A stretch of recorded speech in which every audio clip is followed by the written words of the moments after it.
Bonjour, bienvenue, bonjour à tous. Alors, on va patienter quelques minutes avant que nous lancions le webinaire inaugural du Startup Fest. Donc, on sera 8 intervenants, 2 animatrices, Agnès Roumiguer et moi-même, et Géraldine Mauduit. On se présentera tout à l'heure, et 6 startups qui viendront témoigner au fil de cette présentation. Donc, j'attends qu'il soit à peu près 9h02 pour donner officiellement la parole à Géraldine.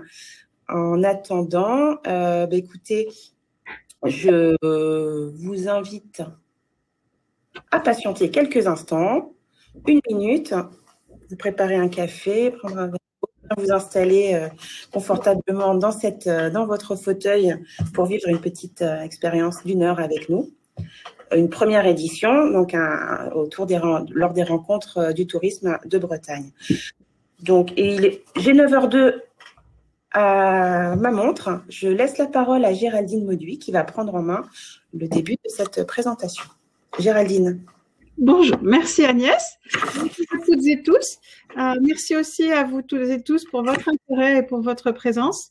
Donc, bienvenue sur cette dernière journée de la 5e édition des Rencontres du tourisme de Bretagne qui a été organisée par la région Bretagne et le CRT Bretagne. Après 2 jours de conférences que je vous souhaite riches et intenses, nous vous proposons pour la première fois une matinée placée sous le signe de l'innovation sur toute une journée qu'on a baptisée Startup Fest. Donc, le Startup Fest commence par ce webinaire inaugural d'1 heure jusqu'à 10h et de 10h à 10h30, pour ceux qui n'ont pas de rendez-vous B2B, on restera en ligne pour échanger, répondre à vos questions selon votre intérêt. Donc, toute la journée se poursuit avec les rendez-vous individuels avec 32 startups exposantes. N'hésitez pas à prendre vos rendez-vous. Si vous avez des questions, on peut encore répondre rapidement maintenant pour prendre les rendez-vous, comment on fait. Vous pouvez aussi déposer vos coordonnées sur la fiche de la startup pour une prise de rendez-vous ultérieure. C'est le bouton demande de contact, s'ils sont déjà pris au niveau des rendez-vous. Par ailleurs, l'intervention est enregistrée et elle sera disponible en replay juste après sur le même site. Si vous souhaitez que nous vous communiquions cette présentation, merci de nous le demander à accélération@opentourismelab.com. Enfin, durant ce webinaire, n'hésitez pas à poser vos questions dans le chat. Vous avez un onglet spécial questions. On traitera les questions au fil de l'eau si on a le temps. Et sinon, on a prévu la demi-heure à partir de 10h. À ce stade, est-ce que c'est bon pour tout le monde? Je ne vois rien dans le chat.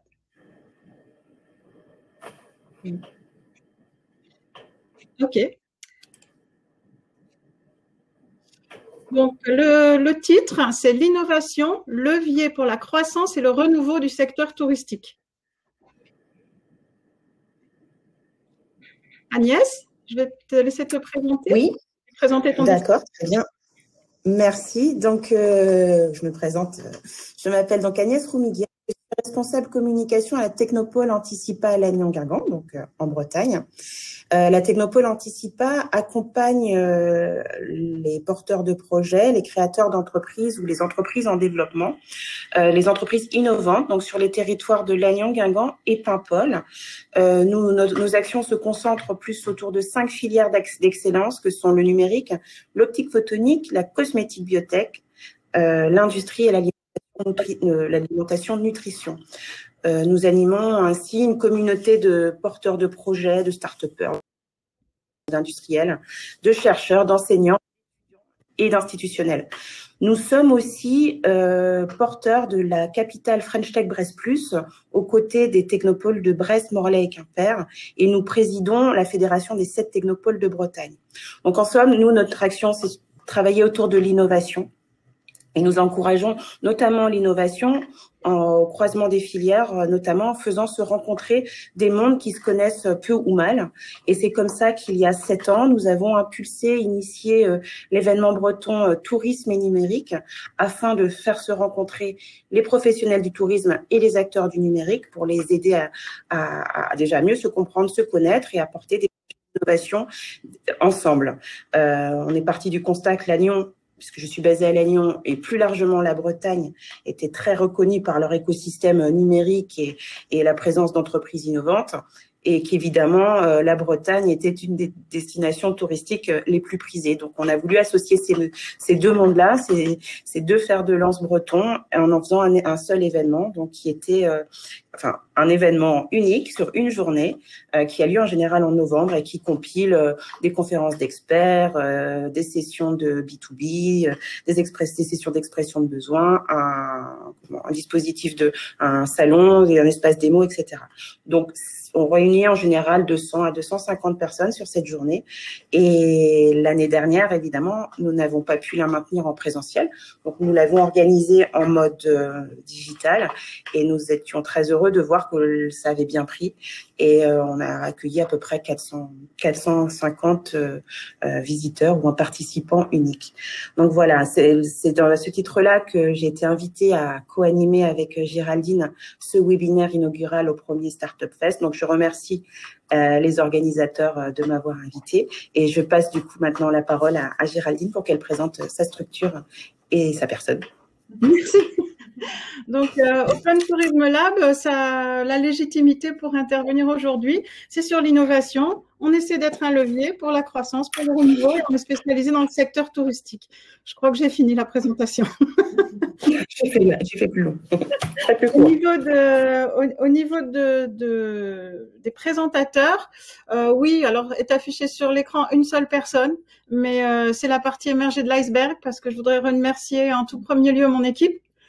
Donc Alexis, Alicia. Je voudrais aussi remercier Elodie qui est dans les auditeurs et qui a œuvré pour organiser cet événement malgré tous les aléas. Et puis vous tous, bien sûr, d'être là aussi parce que sans vous, il n'y aurait pas cette conférence. Donc on va démarrer dans le vif du sujet. Agnès, tu peux nous présenter? Oui, du coup, nous allons passer au déroulé et au contenu de cette heure de webinaire inaugural, donc qui a pour titre l'innovation levier pour la croissance et le renouveau du secteur touristique, qui s'articulera autour de 4 parties qui tenteront de répondre du coup aux questions suivantes que vous voyez sur l'écran. Donc, qu'entend-on par secteur touristique? Quelles sont les innovations du secteur touristique? Comment faire de l'innovation un levier de croissance du secteur touristique? Comment faire de l'innovation un levier de renouveau du secteur touristique? Et donc, ce contenu sera étayé d'exemples, d'illustrations et de témoignages de startups qui interviendront au cours de ce webinaire et qui sont d'ailleurs présentes au rendez-vous B2B qui auront lieu à la suite de notre webinaire. Et il y aura également un temps de questions-réponses à la fin de chacune de ces 4 parties. Donc, on vous invite à poser vos questions dans le chat à la rubrique questions. Je laisse la parole désormais à Géraldine pour la suite. Merci. Donc, on va sans plus attendre démarrer avec qu'entend-on par secteur du tourisme? Donc, c'est assez simple. Il y a 3 acteurs ou 3 familles d'acteurs. Il y a d'abord un acronyme assez barbare, les OGD, organismes gestionnaires de destination. Donc, on a des supranationaux, on a des organismes d'État, on a des organismes régionaux, on a des organismes départementaux, des agglomérations, les collectivités territoriales font partie de ces OGD, des OT, on a aussi les parcs naturels régionaux. Enfin, c'est une grande famille. On a également les socioprofessionnels du tourisme, bien sûr. Donc là, on les connaît, on les identifie peut-être plus facilement, hôtellerie, voyage, les loisirs. Et enfin, on a ce pourquoi on travaille tous, les touristes. Donc, avec une modification aujourd'hui, parce qu'autrefois, on disait que les touristes, c'était ceux qui passaient une ou plusieurs nuits à l'extérieur de chez eux. Et aujourd'hui, on s'intéresse très fort au tourisme de proximité, donc au tourisme résident. D'où le fait que des agglomérations et des collectivités sont bien davantage concernées, sans parler de la loi NOTRe, par le tourisme. Le secteur touristique, ce sont aussi des modèles d'affaires. Au niveau des modèles d'affaires, je ne vais pas tous vous les citer parce que ils sont à peu près aussi nombreux que les entreprises qui sont dans le tourisme. Mais le principal qu'on retrouve, c'est le B2B2C. B, ça veut dire business en anglais, et c'est entre des professionnels. Et C, ça veut dire consumer en anglais, consommateur, donc c'est le touriste final. Donc les B2B, comme on a vu dans la slide précédente, il n'y en a que 2. Donc, les OGD, les socioprofessionnels, c'est assez facile pour les startups à qui je m'adresse, souvent aux 2. Et le C, c'est le touriste. toujours dans le secteur touristique, si on faisait un petit quiz ou qu'on vous demandait dans le chat tous les mots-clés qui évoquent pour vous le tourisme. Vous allez voir, c'est assez large. Donc, c'est surtout pas un silo. C'est très transverse comme discipline. C'est pas une discipline, mais comme secteur. Et je pense que c'est bien pour cette raison qu'au gouvernement, on n'a pas de ministre du tourisme, parce que sinon, ça serait un beau silo bien isolé du reste. Donc, dans les applicatifs, là, j'ai rêvé un petit peu parce qu'il y a des choses très, très évidentes et puis il y a des choses qui partent, j'allais dire stratosphériques, mais c'est un petit peu ça, puisqu'en ce moment, hier, on parlait de stations sur la Lune, hier soir aux informations. Hier, dans la journée, on a entendu parler d'un hôtel de 400 chambres avec Orbital, mais on a un Français qui n'a pas de concurrent, par exemple, qui est Zefalto, qui fait du ballon stratosphérique. Donc, même là, on est bon. Donc, on va passer à la première partie. Quelles sont les innovations dans le secteur du tourisme? Donc, quelle que soit l'innovation, il y a des constantes, que ce soit touristique ou autre. On a un effet Covid qui est plutôt sain. C'est que tout ce qui est du nice to have, ça a assaini le marché. Donc, le Covid a assaini quelque chose, il a assaini le marché des startups. Tout ce qui est nice to have, ça a beaucoup souffert. En revanche, ce qui est must have, ou qui arrive à se démontrer comme tel, là, ça continue. Bon, il y a des exceptions, bien sûr, hein, parce que je vais avoir des... Mais 100% des innovations, quelles qu'elles soient, tourisme ou pas, elles doivent toujours penser à l'expérience utilisateur, d'autant plus dans le tourisme. Dans le tourisme, on a deux grandes familles. La première famille, ce sont les innovations expérientielles. C'est une expérience touristique. Ce sont des innovations que certains qui connaissent mal le tourisme diront c'est pas innovant. Pourquoi? Parce qu'ils cherchent de l'innovation purement tech. Or, dans le tourisme, la tech disparaît souvent. La clé, c'est l'innovation de service. Donc là, on va vous présenter quelques startups. Juste pour vous dire, on en a plus de 1300 dans le CRM chez Open Tourism Lab, donc c'est vraiment une sélection. Là, on vous présente Gigascope. Gigascope, c'est une startup qui filme avec un télescope ce que vous voyez à quelques centimètres ou devant vous. Donc, vous imaginez la puissance de ça. Bientôt, ça sera disponible sur mobile parce que la 5G, elle va permettre ça. Donc, on est bien dans des techniques qui permettent une nouvelle expérience utilisateur. L'autre famille des startups ou des innovations dans le tourisme, ce sont les MarTech. Encore un drôle de nom, issu du milieu des startups, c'est les innovations marketing. Donc, le marketing, c'est quoi? Le marketing, on va parler de marketing digital pour l'instant, mais il est omnicanal, il est phygital, il est tout ce qu'on veut. C'est un mix marketing hein, dans les règles de l'art et de la théorie. Donc, le digital peut tout à fait être absent de l'expérience touristique. En revanche, toute innovation touristique, expérientielle, même si elle ne met pas du tout de digital dans son cœur de métier, elle a obligation de faire du digital dans son marketing. On va le voir avec WAG. Par ailleurs, l'innovation en marketing digital peut tout à fait être plus innovante par l'usage que doivent en faire les B2B qu'en elle-même. On dit par exemple, oh là là, c'est une innovation marketing, mais ce n'est pas une innovation. Si, parce que les gens qui doivent l'utiliser, ils doivent être innovants, absolument. Donc, je vais appeler Guillaume Zaffaroni de WAG Travel qui va nous présenter, qui va nous expliquer comment il améliore l'expérience utilisateur, puisque c'est ça la finalité, grâce à la data et à son outil marketing digital. Ouais, bonjour à tous, tout le monde m'entend bien? Ok, impeccable. Donc, ravi de passer ce début de matinée puis d'ouvrir le bal. J'ai une jolie petite diapo à ma émission, c'est parfait. Donc, effectivement, Géraldine, bon, c'est toujours des termes qui font un tout petit peu peur, hein. Data, gérer la data, gérer sa donnée, etc. On sait que, notamment dans le milieu du tourisme, c'est des choses qu'on redoute un peu. Et l'idée qu'on a eue, c'est vraiment justement de rendre accessible, de rendre simple, de rendre utilisable cette exploitation de la donnée. Alors très concrètement, qu'est-ce qu'on fait? C'est hyper simple. On arrive à comprendre en temps réel les intentions, les attentes, les envies des internautes qui viennent sur vos sites internet. Et à partir de là, une fois qu'on a compris l'attente d'un internaute, on va être capable, via des points d'interaction très simples, de faire remonter les produits, les informations, les contenus relatifs à cette intention d'achat ou à cette intention première. Un exemple très simple, je suis moi-même, pour vous donner mon exemple, père de famille, Donc, heureux père de deux petites filles. Et je veux aller me balader en Bretagne parce que c'est une région que j'aime bien. Donc, je prends au hasard sur le site du CRT de la Bretagne avec un petit peu cette intention de dire, OK, mais qu'est-ce que je vais pouvoir faire avec mes enfants?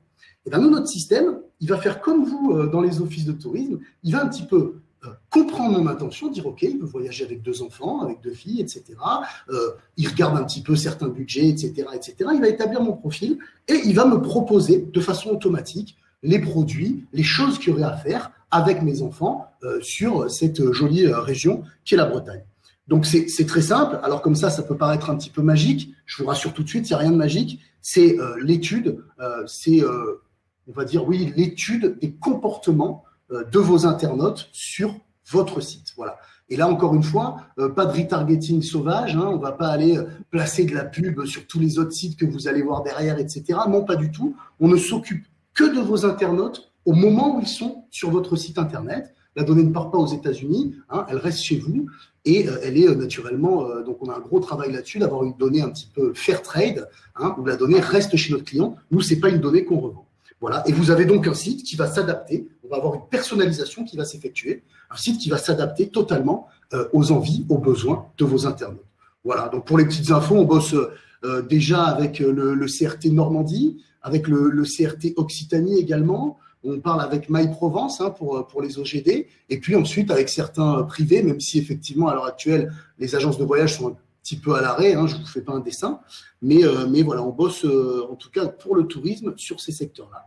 Et donc, on serait naturellement ravis de parler plus rapidement, enfin plus en tête-à-tête tout à l'heure avec les participants de ce webinaire. Voilà, je ne vais pas faire plus long parce qu'en fait, c'est très, très simple. Est-ce que je dois préciser d'autres choses? Non, merci. Pour prendre rendez-vous avec Guillaume, n'hésitez pas, c'est du B2B aujourd'hui ou c'est l'onglet prendre rendez-vous ultérieurement ou c'est des questions dans le chat, puisque voilà, comme vous voulez. Au choix. Donc, au niveau des innovations dans le secteur touristique, on va prendre un petit peu la nature des innovations maintenant. Donc, il y a des innovations qui sont transformationnelles, le tourisme transformationnel. On en parle parce que c'est une nécessité.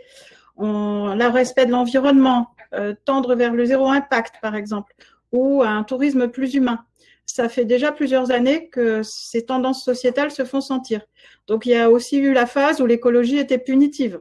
Vos vacances avec des toilettes sèches et surtout, par exemple, pas de clim, je vous laisse imaginer quand vous venez dans le sud. Donc, aujourd'hui, grâce à la technologie, on peut faire autrement. Je vais prendre un exemple. Il y a plein de fuites dans les canalisations d'eau. On va prendre Essaouira au Maroc. À Essaouira, si on arrive à mettre des canalisations qui ne fuient pas, il y a beaucoup plus d'eau potable pour la population et elle peut accueillir sans danger des touristes. Bon, c'était qu'un exemple. Donc, mais le marché va faire ce que le consommateur demande. Le Covid a renforcé la prise de conscience de l'utilisateur final, mais le touriste, est-il prêt à passer à l'action? Donc, on va voir comment l'aérien reprendra et on va voir avec Oali comment on peut éventuellement modifier les habitudes par rapport à avant. Je passe la parole à Agnès qui va introduire cette Très bien. Donc, c'est une start-up Briochine, donc de Saint-Brieuc. J'invite désormais donc Alexandre Solakolou de la société Oali qui va du coup nous présenter sa plateforme qui a pour but d'accompagner les individus à réduire leur impact de leur mode de consommation en fait sur l'environnement. Alexandre, je vous invite à allumer votre micro et votre caméra. Bonjour à tous. Bonjour. Effectivement, chez Oali, nous, on est une entreprise qui est née de l'envie de protéger les océans. Et en fait, les océans sont réceptacles de tous les déchets de notre consommation, et notamment les déchets plastiques, et au premier rang desquels la bouteille en plastique. Alors, au-delà d'être un symbole, la bouteille en plastique et son alternative, qui est la gourde, qui est devenue un accessoire de premier ordre pour les voyageurs. C'est aussi le premier poste de réduction d'impact de la consommation des individus, puisque ça représente à peu près 2/3 de l'économie carbone réalisable dans la poubelle des gens. Et nous, notre volonté, c'est de donner les moyens aux destinations d'accompagner leurs visiteurs pour qu'ils puissent se passer de la bouteille en plastique. Et on a créé le mouvement Gourde Friendly, dont l'objectif est de rendre plus facile le fait de remplir sa gourde que d'aller acheter une bouteille en plastique. Et on s'appuie pour ça sur des outils numériques, une carte web et puis une application dont on sort la nouvelle version dans trois petites semaines, un peu de teasing, dans 3 petites semaines. Et le but, en fait, il est d'accompagner les territoires en 3 étapes. La première, c'est de révéler les ressources du territoire, c'est-à-dire de référencer les points de remplissage de gourdes. On a déjà une base de données assez impressionnante, puisqu'on a la plus grosse base de données sur ce sujet-là. On a 78 000 points référencés sur toute la France. Ce dont on se rend compte, c'est que ces référencements ne sont pas systématiques, donc on va travailler avec les territoires pour avoir cette donnée la plus précise possible. Par contre, on se rend compte aussi rapidement que malgré tout, même si on a l'ensemble des données disponibles sur un territoire, le maillage est souvent trop faible pour répondre à l'attente des usagers. Et on va rentrer dans une deuxième phase, qui est la phase de densification des points de collecte. Et pour ça, on s'appuie sur les socioprofessionnels. On va mobiliser les bars, les hôtels, les restaurants pour devenir, nous, ce qu'on appelle des établissements gourd-friendly et les cartographier sur la carte pour que les gens puissent savoir à qui ils peuvent s'adresser pour remplir la gourde. Et la troisième phase, qui est une phase très importante et qui, à mon avis, est celle qui doit engendrer la durabilité du changement de comportement, c'est comment on peut créer de l'activité, de la ressource économique supplémentaire pour ce réseau d'établissements. Et on va dialoguer avec nos établissements gourd-friendly pour augmenter l'expérience de l'utilisateur et en fait, au fond, pour fournir du service supplémentaire autour de la gourde, c'est-à-dire de l'eau aromatisée, de l'eau gazéifiée. Il y a aussi des choses qui se passent autour du thé.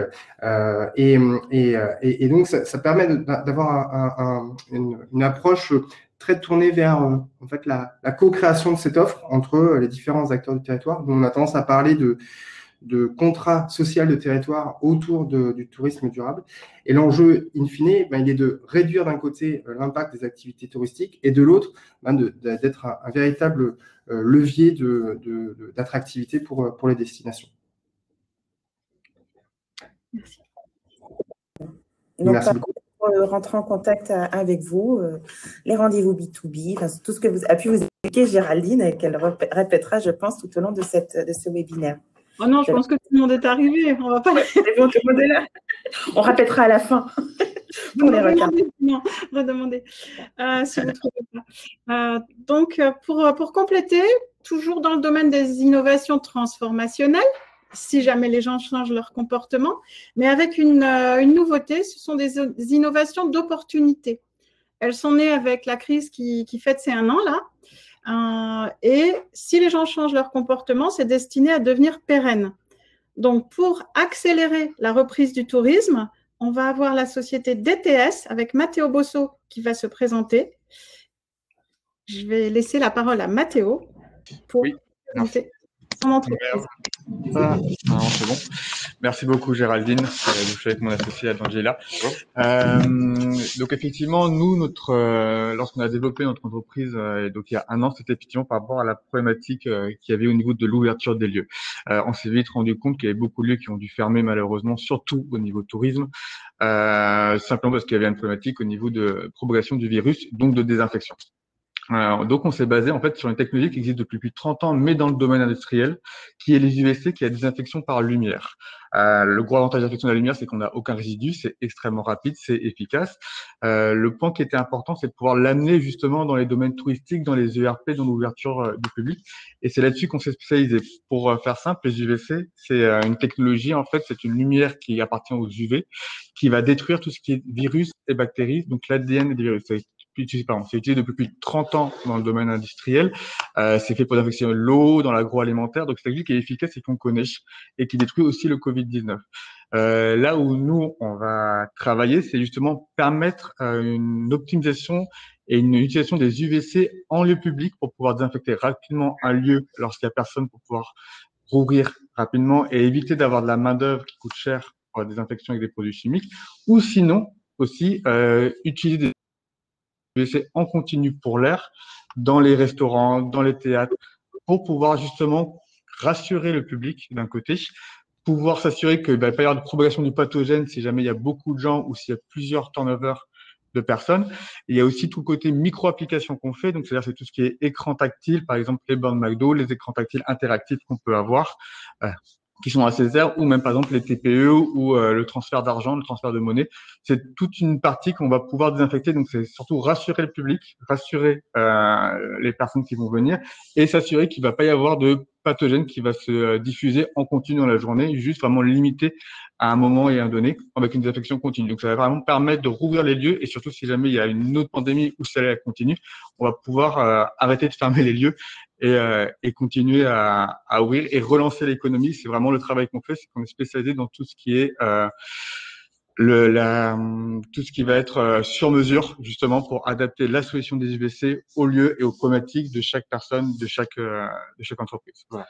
Pour vous donner un exemple, avec nos produits, ils sont évidemment connectés. Aujourd'hui, c'est important. Et quand on va rentrer aujourd'hui dans une salle de théâtre ou dans un lieu public ou dans une salle d'hôtel, par exemple, on va avoir un QR code qui va être en face de cette porte et on va pouvoir savoir à quel moment a été effectuée la dernière désinfection grâce à nos produits.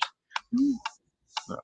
Et pour rappeler aussi, l'avantage, c'est qu'on est sur des semaines qui sont très rapides, c'est-à-dire sur un 25 mètres carrés, par exemple, c'est moins de 6 minutes de désinfection par rapport au Covid-19, donc ça va très vite et ça dépend aussi des machines plus puissantes, ça peut aller beaucoup vite pour 100 mètres carrés, 1000 mètres carrés au besoin. Voilà, on est disponible après pour les questions et les rendez-vous. Merci beaucoup. Merci Mathéo. Donc, on vient de clôturer avec, je crois, une solution à ce qui est le principal problème du tourisme cette année, c'est-à-dire le Covid. Donc, un grand merci Mathéo et on espère en sortir vite grâce à toi. Et maintenant, avec plaisir.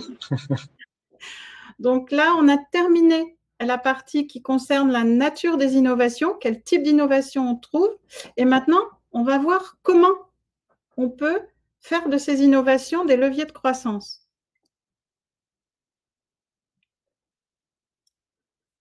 Donc, pour en faire un levier, il y a 3 ingrédients, je dirais, essentiels. C'est d'avoir l'innovation d'abord, donc ça, on vient de le voir. Mais ensuite, pour la mettre en œuvre, il faut qu'il y ait une posture des acteurs, il faut qu'il y ait une méthode sur laquelle les acteurs soient d'accord et un facilitateur, le cas échéant, on va dire. Donc, au niveau de la posture, on va accueillir la société Aquatech. Donc, elle va nous expliquer, la start-upeuse va nous expliquer comment elle a réussi sa première contractualisation avec son premier grand compte. Donc, c'est un retour d'expérience sur ce qu'elle a vécu, justement, peut-être la première fois, et pourquoi pas, elle me le disait hier soir, une fois suivante, parce qu'elle n'a pas fait qu'un seul grand compte. À toi, Geneviève. Alors, bonjour à tous. Alors, c'est vrai que déjà un petit mot pour remettre en situation l'innovation que nous portons. Nous, c'est une innovation qui nous permet de traiter les eaux usées avec un traitement biologique dans les milieux qui sont dits sensibles. Pour nous, un milieu sensible, ça va être un milieu, par exemple, un milieu aquatique, comme les ports, ou par exemple les activités de camping qui sont souvent dans des lieux plutôt isolés et qui vont avoir des difficultés pour mettre des réseaux d'assainissement traditionnels. Alors, donc, c'est sûr que nous, face à nous, on a une clientèle qui va être autant, bien sûr, toujours B2B, c'est toujours du professionnel, mais on va avoir souvent des grands comptes, comme des campings souvent sont tenus par des gros groupes, ou alors on va avoir aussi des marchés publics. Donc, c'est vrai que par rapport à ces clients-là, il faut avoir déjà une bonne connaissance, évidemment, de son sujet, mais de tous les rouages, de tout le système, comment fonctionne notre interlocuteur. Si ça va être un grand compte public, bien là, il y a toutes les procédures d'appel d'offres qu'il faut à peu près maîtriser pour bien connaître ces process et fournir toutes les pièces administratives nécessaires. Ensuite, pour ce qui est les professionnels de type grand compte, ben là, c'est, je dirais, une adaptation permanente. Pour nous, notre chance a été de pouvoir rencontrer Vacances Select. On a eu l'opportunité de rencontrer directement la direction. Là, c'est une question de réseau à un moment donné qui fait son effet, qui paye. Et puis de la grande direction, ben, de suite, il y a une mise en place au vu des enjeux que notre innovation pouvait leur apporter. Et bien directement, il y a eu une réunion, table ronde, avec les grands dirigeants, c'est-à-dire directeur technique France, etc. Et c'est vrai que là, il y a une posture à avoir pour pouvoir être rassurant et accompagner leur démarche parce que c'est une implantation qui se fait à l'échelle d'un groupe. Donc, ce n'est pas la même démarche, on est sur des budgets qui sont plus importants dans nos solutions. Donc, je dirais que l'innovation au sens large, il ne faut pas croire, elle est très, très bien accueillie, même si on a en face de nous des grands comptes ou du service public, il faut démontrer, bien sûr, la pertinence technique de l'innovation et ce qu'elle va pouvoir être pour eux un atout. Et derrière, après, eh bien, respecter leur process qui va être plutôt très administratif, les leviers qu'on n'a pas forcément à lever quand on a un interlocuteur qui décide seul. Et après, je dirais que l'histoire continue, parce que dès l'instant qu'on a commencé à franchir les premières portes, il suffit de dérouler et puis de rester toujours très professionnel, montrer beaucoup de sérieux et accompagner chaque process d'une réactivité qui correspond à leur processus, qui est souvent des lourdes machines pour eux. Je ne sais pas si ça correspond, Géraldine, à ce que tu voulais comme témoignage, mais voilà, si je peux le dire et le confirmer, c'est qu'il y a de belles choses à faire et certes, c'est pas toujours évident, mais quand on a une innovation qui apporte un véritable atout, il y a moyen de transformer ça après, de faire une belle aventure. Et je me tiens à disposition, bien entendu, bien sûr commercialement, je suis là pour ça, mais aussi si vous avez besoin de retour d'expérience ou de montrer comment peut-être que je peux aiguiller sur ça, il n'y a aucun souci, je peux aussi, on peut en discuter. Merci Geneviève, c'est un message super positif. Donc, sachant que les grands comptes, ce sont beaucoup vos clients, vos prospects, je vous souhaite à tous d'arriver à traiter avec eux. Donc, après avoir vu avec Aquatech la posture pour traiter avec ces grands comptes, on va voir le deuxième ingrédient, c'est la méthode, parce qu'il y a deux mondes qui sont très différents. Quand vous parlez le langage startup, quand je vous parle de Martech, quand je vous dis du B2C, du B2B, et j'en ai plein d'autres, le grand compte, il ne sait pas forcément ce que c'est. Et donc, il faut marier déjà les vocabulaires. Ensuite, c'est ce que vient d'expliquer Geneviève très, très bien. Il y a des process que vous ne connaissez pas, surtout si vous êtes quelques-uns dans la startup, pas nombreux, vous vous adressez à un groupe qui a X milliers de personnes. Enfin bon, je ne vais pas vous lister tout ce qu'il faut essayer de conjuguer, mais la méthode est très importante. On a une start-up, DAHUB, qui propose une méthodologie permettant de déployer cette innovation chez les socioprofessionnels et chez les gestionnaires de territoire. Donc, vu les limitations de l'outil de visio, on n'a pas pu accueillir Damien, mais il est présent sur les B2B. Il aurait bien aimé venir, donc d'abord il avait dit oui, puis quand on a connu la limitation, on lui a dit Damien, fais-nous une jolie vidéo. Voilà, donc elle est jolie, mais elle a du contenu, pas que jolie. Damien. Bonjour à tous, je suis ravi d'être avec vous pour ce Startup Fest. Je m'appelle Damien Catala et je suis le cofondateur de DAHUB. Alors on l'a dit, l'innovation est un levier pour les territoires et qui fait appel à plusieurs acteurs, les professionnels du tourisme, les acheteurs, les startups qui proposent des services numériques et puis les intégrateurs comme l'Open Tourist Lab qui va favoriser dans le cadre de missions le déploiement d'une innovation et de services dans une zone géographique et sur un temps donné. Le problème, c'est que derrière ça, quand elle est réussie, cette expérimentation, il faut pouvoir la généraliser sur les autres territoires, impliquer les socio-professionnels durablement. Et c'est un enjeu auquel DAHUB souhaite répondre en lançant une marketplace qui réunit tous les services numériques adaptés aux entreprises du tourisme pour les aider à être plus performants sur Internet. Alors, si vous êtes une entreprise de service et que vous souhaitez nous rejoindre, n'hésitez pas à nous contacter. Et puis, si vous êtes un territoire qui souhaitait bénéficier de cette marketplace, eh bien, je vous invite à nous rencontrer lors de ce Startup Fest. Merci beaucoup. Merci Damien. Donc, après cette pause dans la nature, retour au slide. Donc, on va attaquer le troisième point, c'est-à-dire, on a vu la posture, on a vu la méthode, et le troisième ingrédient de la recette magique, ou le quatrième, parce qu'il faut aussi l'innovation, bien sûr, c'est le premier, ce sera le facilitateur. Donc, le facilitateur, ce sont vos serviteurs, tels qu'Agnès ou moi-même. Pourquoi? Parce que, par exemple, à OTL, on a un accélérateur de start-up, mais on a aussi un pôle Open Innovation qui se charge de faire dialoguer les start-up et les grands comptes. Donc, on a rencontré, au cours de nos années d'expérience à accompagner les startups et à essayer de leur faire rencontrer des grands comptes, pas pour prendre le thé, pour contractualiser, on a rencontré 4 complexités. La première, c'est de faire exprimer leurs insights aux grands comptes. Et là, quand vous êtes un grand compte et que vous avez en face de vous une startup, ou quand vous êtes une startup et que vous avez en face de vous un grand compte, ce n'est pas évident d'avoir le degré de confiance suffisant pour faire exprimer l'intégralité des insights. Donc, on espère qu'on sert à quelque chose là-dedans. La deuxième complexité, c'est que le grand compte, et Geneviève le disait bien, le grand compte n'a pas l'habitude des méthodes agiles, n'a pas l'habitude de votre A/B testing, n'a pas l'habitude de faire, je vais prendre un exemple simple, un grand compte, il fait problème, décision, action. Ça, en général, c'est ça. Ce qu'on fait en méthode agile, c'est problème, réflexion tous ensemble, test, et ensuite décision, action. Vous voyez, ça change quand même grandement la méthode. Donc, c'est le premier point. Le deuxième point de cette complexité, c'est qu'à l'inverse, la startup n'a pas l'habitude des process du grand compte. Mais on vient d'en parler, donc je ne vais pas m'étendre. La troisième complexité, c'est de faire dialoguer sur plusieurs mois avec différents interlocuteurs chez le grand compte.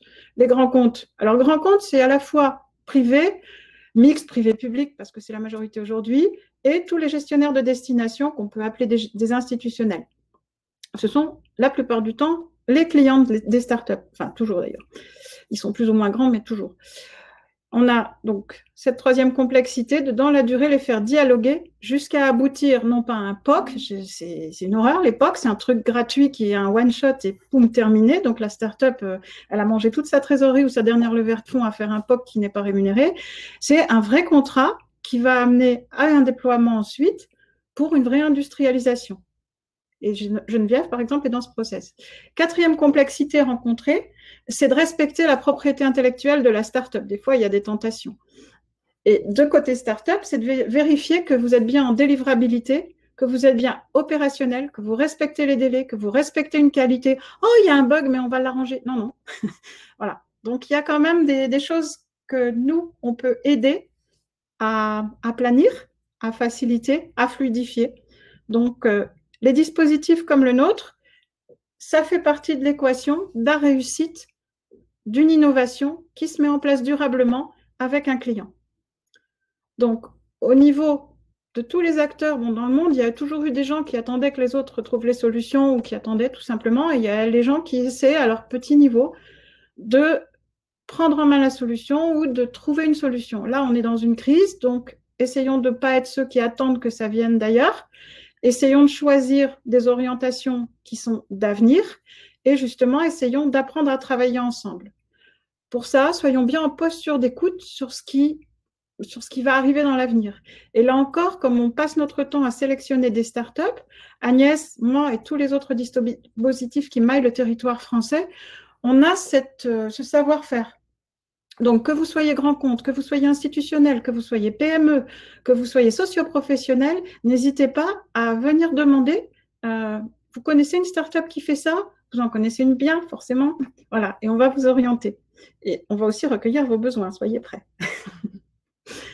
Donc, au niveau de cette deuxième partie, le comment, on a terminé avec tous les acteurs du comment pour qu'il soit réussi. Donc, la croissance, c'était quelque chose qui était le sujet des dernières années. Et on a un nouveau sujet maintenant depuis un an. On a le renouveau. Parce que le secteur touristique, il a connu un coup d'arrêt assez méchant. On a des startups, on fait des promotions de startups d'un an. Le 12 mars, c'est-à-dire dans 2 jours, ça fera 1 an qu'elles ont été intégrées. 2 jours après leur intégration, tombait la nouvelle comme quoi il y avait le confinement. Donc, on les a vues une fois et pouf, c'est devenu des ghosts. Des fantômes en visio. Donc, elles ont eu une année difficile. Certaines ont connu l'arrêt net en 10 jours de temps de tous les superbes KPI, de tous leurs super résultats prometteurs qui font qu'elles avaient été retenues. Et bravo pour leur résilience. Donc, on a de notre côté aidé à adapter, aidé à réinventer et aidé à contractualiser. Mais il n'y a pas que nous qui faisons ça. Pensez à vous, institutionnels des territoires. Le rôle que vous pouvez avoir dans l'avenir d'un territoire, le rôle que vous pouvez avoir pour adapter une situation, pour adapter à l'avenir. Il y a vraiment de belles choses à faire. Donc, on va voir 2 startups en présentiel et une qu'on a dû écarter du présentiel, toujours pour des raisons de plateforme. Donc, à court terme, on va déjà voir la startup Aken, qui va nous être présentée par Agnès. Cette start-up, elle permet d'obtenir un redémarrage rapide du tourisme en accentuant des activités nouvelles et compatibles. Donc, je vais laisser la parole à Agnès. Oui, alors j'invite du coup Laurence Giuliani, donc dirigeante de la société nantaise Aken, donc à ouvrir son micro et sa caméra, pour nous présenter les solutions développées par Aken, qui sont aussi le fruit de la période qu'on vient de vivre, donc dans l'expérience utilisateur, donc au travers de la production de contenu sonore. Laurence, c'est à vous. Merci beaucoup Agnès. Et puis d'abord un grand merci pour cette invitation à être présente aujourd'hui. Et puis j'ai suivi un peu les échanges pendant ces 2 jours et c'était vraiment c'était très cool. Donc merci RTB, merci Open Tourism Lab. Voilà, je voulais le dire. Bel événement en ligne et ça me fait en effet faire la transition sur cette question de se dire comment est-ce qu'on réinvente l'événementiel en ligne, l'événementiel professionnel. Et c'est vrai que nous on a été confrontés très vite en mars 2020 à cette question-là, puisque Aken, c'est une agence de production sonore qui jusqu'alors ne travaillait que in situ pour des destinations touristiques, des lieux de patrimoine, des musées. On développait principalement des balades sonores qui venaient s'encapsuler dans des objets connectés, souvent des objets du quotidien qu'on détourne, ou dans des installations sonores immersives, mais toujours sur le lieu, puisque on considère que ce média sonore, c'est une façon d'écouter pour mieux voir, pour mieux se reconnecter en fait avec son environnement. Et puis voilà, mars 2020, pandémie, tout ça, on refait pas l'histoire.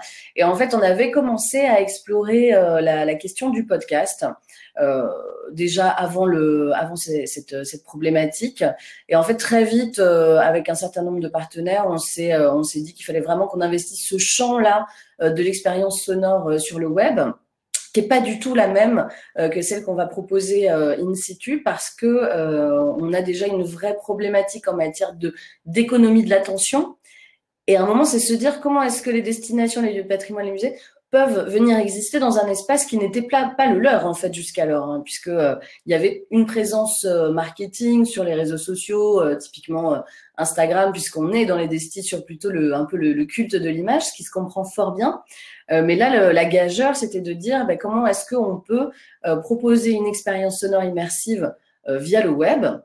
Donc, on réalise des podcasts, pour citer quelques exemples, pour La Rochelle Tourisme, pour le comité départemental de la Dordogne. L'idée, c'est vraiment d'essayer à la fois de venir mettre en valeur une destination, ses atouts, sa richesse, souvent aussi son caractère très humain, hein, puisqu'on va passer par les techniques d'interview, et puis aussi s'amuser avec des concepts narratifs qu'on va décaler un tout petit peu, puisque l'idée, c'est aussi de se différencier, puisque comme pour une vidéo de territoire, où on pourrait avoir le combi VV dans le sunset, enfin, vous voyez ce que je veux dire, l'idée, c'est que les expériences sonores qu'on va proposer, elles soient aussi un petit peu différenciantes. Par exemple, pour la Dordogne, on est en train de travailler sur un training sonore, c'est-à-dire que le principe du podcast, c'est que vous allez entendre une coach sonore qui va vous préparer à vos futures vacances dans le Périgord, et donc vous allez apprendre à passer des paliers de décompression sonore, vous allez apprendre à reconnaître les différents sons de la Dordogne.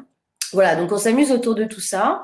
Et puis, on commence aussi à investir à un nouvel endroit qui nous plaît beaucoup, qui s'appelle Clubhouse.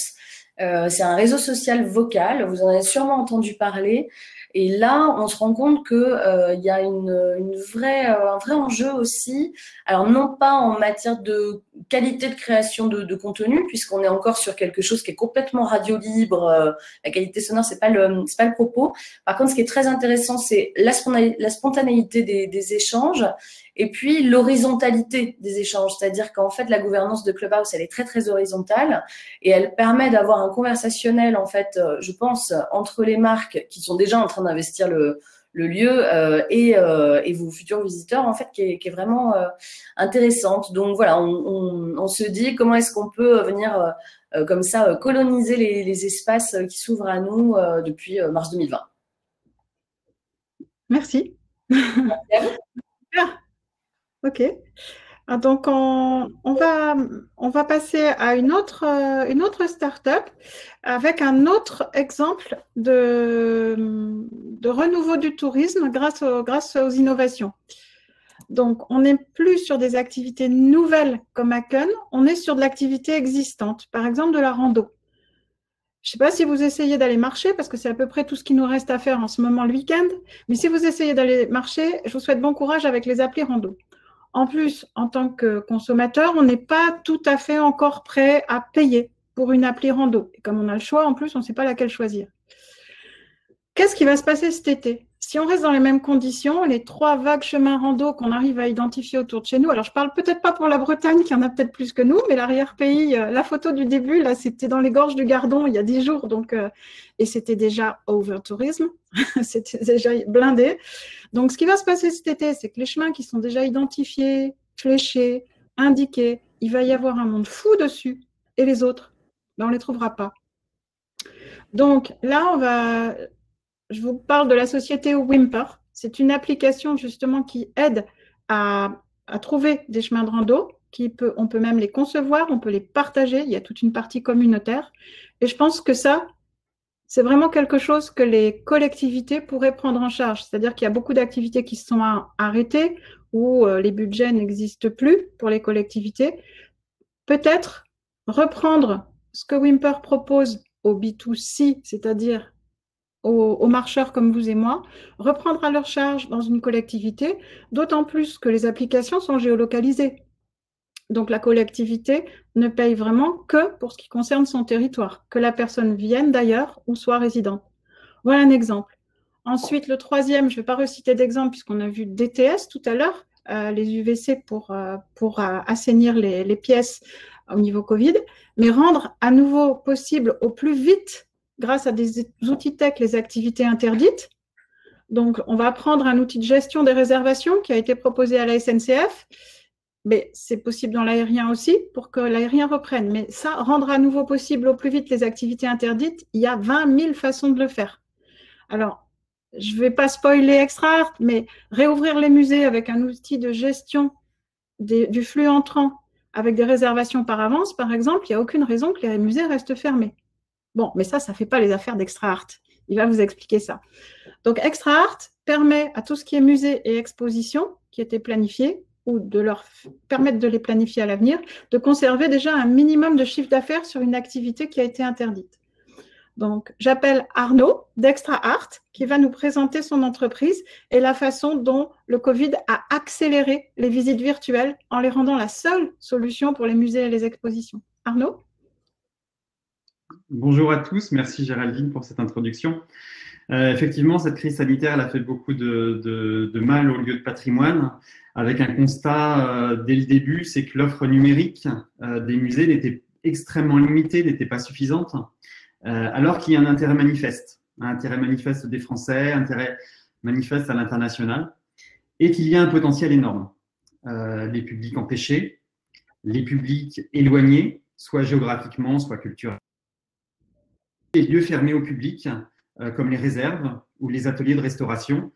Et voilà, donc même en dehors de la crise sanitaire, il y a quand même un gros potentiel. Nous, chez ExtraArt, on a pu travailler sur la visibilité des expositions temporaires qui étaient confinées. Ça a démarré dès mars 2020 par une visite interactive 360 pour le musée Fabre à Montpellier. Et puis, on a enchaîné avec le musée des Beaux-Arts d'Orléans. Et là, on vient de travailler à Cannes avec la Malmaison et le Suquet des artistes. Nos expériences, en fait, elles sont haut de gamme, elles sont innovantes, elles sont multi-supports. Alors, haut de gamme parce que, en termes d'esthétique et de fonctionnalité, nous, on vient du cinéma, du jeu vidéo, de l'histoire de l'art, donc on est aligné, on a envie de créer des expériences de grande qualité. Et puis, elles sont multi-supports parce que on développe pour le casque de réalité virtuelle, mais on peut aussi avoir le musée dans la poche, le musée sur son portable. Donc, on a développé, nous, cette application de visite de l'exposition virtuelle sur ce support-là. Et puis, on y fait rentrer des innovations, comme par exemple avoir 2 niveaux de zoom, c'est-à-dire pouvoir vraiment zoomer à l'intérieur des œuvres, pouvoir en apercevoir les détails. Et on est en train de travailler à d'autres innovations. Par exemple, on est en train de travailler sur l'intégration de tout ce qui est manipulation virtuelle des sculptures. Et puis, l'intégration d'une autre innovation assez géniale, c'est le fait que bientôt, avec des gants, on pourra avoir la sensation haptique du modelé des sculptures, etc. Alors, tout ça, ça nous emmène à un type de musée numérique en ligne et ouvert en permanence, qui est notre musée interdit. Le musée interdit, c'est le fait de pouvoir toucher les œuvres, ce qu'on n'a pas le droit de faire dans la réalité. Mais on a d'autres types de musées numériques On a le musée ludique, c'est le musée à l'intérieur duquel on nous raconte des histoires et à l'intérieur duquel on peut faire des chasses au trésor, par exemple. On a le musée participatif, qui est un musée à l'intérieur duquel on va s'investir, on va peut-être choisir les œuvres à restaurer, les œuvres à accrocher. Et puis enfin, on a eu cette idée du musée imaginaire, qui était une idée très, très chère à André Malraux, mais qui n'a jamais été réalisée et démocratisée. C'est le fait d'avoir sa propre collection en numérique et de pouvoir inviter ses amis, faire des vernissages, etc. Donc voilà, nous, ces innovations tech, elles sont très reliées à des innovations sociales, à une démocratisation de l'art et de la culture. Et aujourd'hui, nous sommes à la recherche de partenaires d'innovation, des musées, des lieux de patrimoine, des collectivités, des investisseurs, pour développer ces innovations et les rendre concrètes. Merci pour votre écoute et à bientôt pour les rendez-vous. Merci Arnaud. Donc, moi, je la connais, l'exposition que tu prépares sur le musée imaginaire, mais je ne vais pas spoiler de quel artiste c'est. Mais effectivement, ce sont des œuvres que des privés n'accepteront jamais d'exposer. Ce sont des œuvres que des musées n'accepteront jamais de prêter pour rassembler au même endroit. Donc, merci. Donc, j'espère que toutes ces startups vous auront permis de bien rêver. On va continuer à rêver parce que la finance n'est pas l'apanage des grands groupes. Il y a plein de fintech. Et on a même une fintech tourisme. Alors, fintech, c'est encore un mot du langage de l'innovation. C'est une société financière. Et là, on est dans une société financière qui va permettre à tous les socioprofessionnels qui ont perdu de la capacité d'investissement à cause de la crise de pouvoir quand même investir cet été pour acheter du matériel touristique. Parce que cette fintech, elle propose du leasing. Et là, on a une fintech qui s'appelle MyPangé. Voilà, donc n'hésitez pas, vous avez vraiment toute la gamme pour pouvoir réussir. Donc, on va conclure avec l'innovation n'est pas un, mais le levier principal, vraiment levier essentiel de la croissance et du renouveau du secteur. Donc, on a vu aujourd'hui que l'innovation, la croissance, donc la croissance des années précédentes et le renouveau depuis un an, passe par les startups.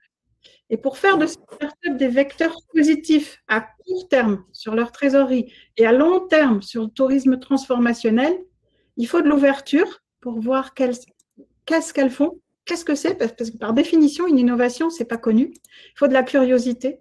Après, il faut de la sélectivité. Et ensuite, il faut contractualiser. Aujourd'hui, souvent, on fait venir les startups parce que ça fait joli. Donc, on fait un premier rendez-vous, puis il n'y a pas de suite. Faisons réellement avec les startups. C'est vraiment, on est dans une période où je pense que ça facilite, ça encourage à vraiment travailler ensemble.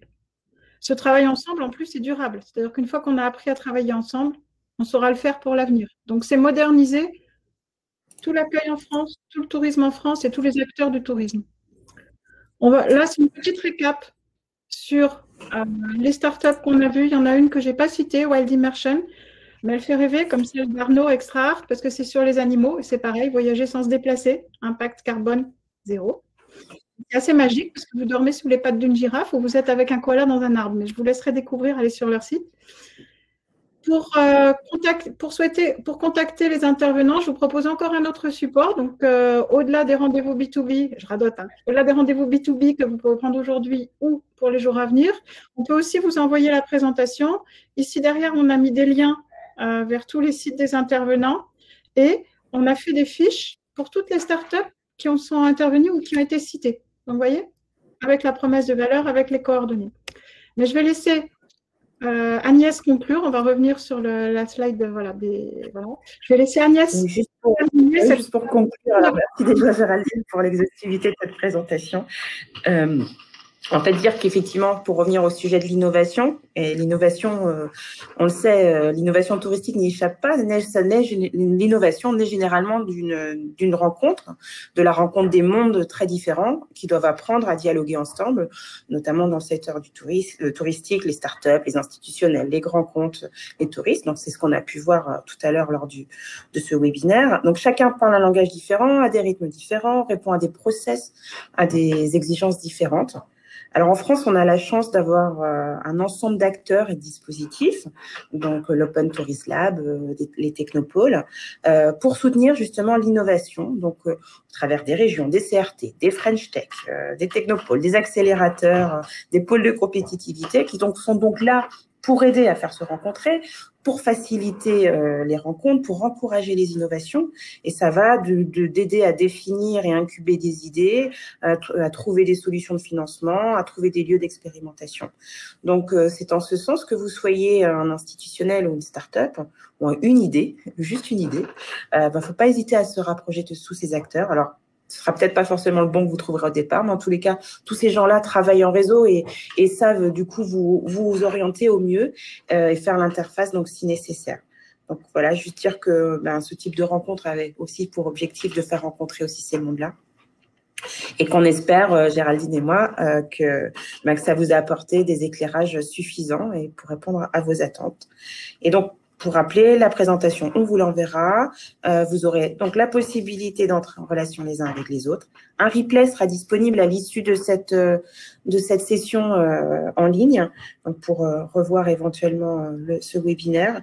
Et donc, pour la suite, s'associer à moi pour vous souhaiter donc de fructueux échanges lors des rendez-vous B2B. Et puis, j'espère que ça donnera lieu à de belles collaborations, qu'elles soient partenariales, qu'elles soient commerciales. En tous les cas, qu'elles restent innovantes. Voilà, Géraldine, est-ce que tu veux dire un dernier petit mot? Il y avait peut-être des questions qu'on pourrait relever. D'avoir été présente. Merci à toi, Agnès. Merci à l'organisation, Elodie qui nous écoute. On est dans les temps.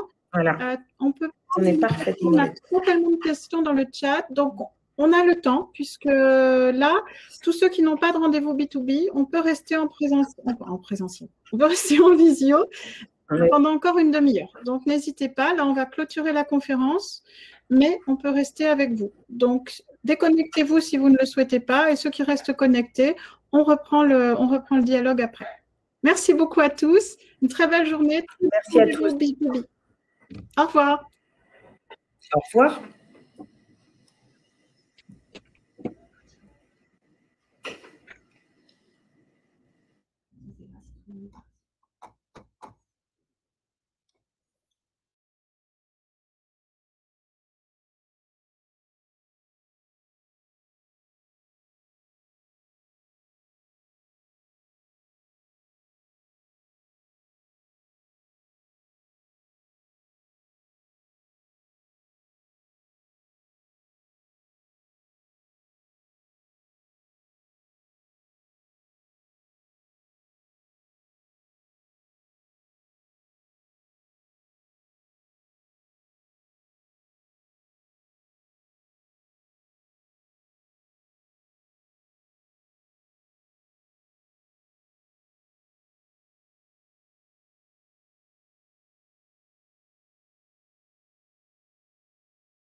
Agnès, on est en train de demander aux autres intervenants s'il y a quelqu'un, s'il y a encore quelqu'un sur la visio. Et puis après, on… Je vois qu'on est 28 encore en ligne, a priori. D'accord. Ouais. Oui, mais s'il n'y a pas de questions… je pense que les gens ont peut-être laissé leur… on fait un petit peu s'il n'y a pas de questions. N'hésitez pas à poser vos questions. Là, le seul moyen, c'est dans le chat, sur l'onglet « Questions ». Donc, le chat, il est en bas à droite. Et l'onglet « Questions », c'est le deuxième. Vous cliquez dessus. Et sinon, merci.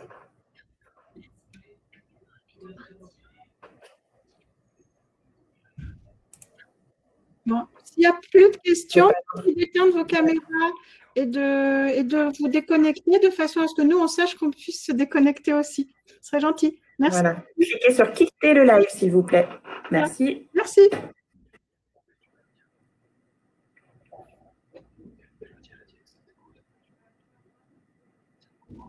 En fait, il y a des personnes, je pense, qui… Oui, c'est bon. Donc, on dit au revoir à ceux qui restent, s'ils nous écoutent encore, et puis on va déconnecter. Merci pour votre écoute en tout cas, et on espère avoir répondu à vos attentes. Au revoir. Au revoir Agnès. Bonne journée à tous. Au revoir. À bientôt Géraldine. À bientôt.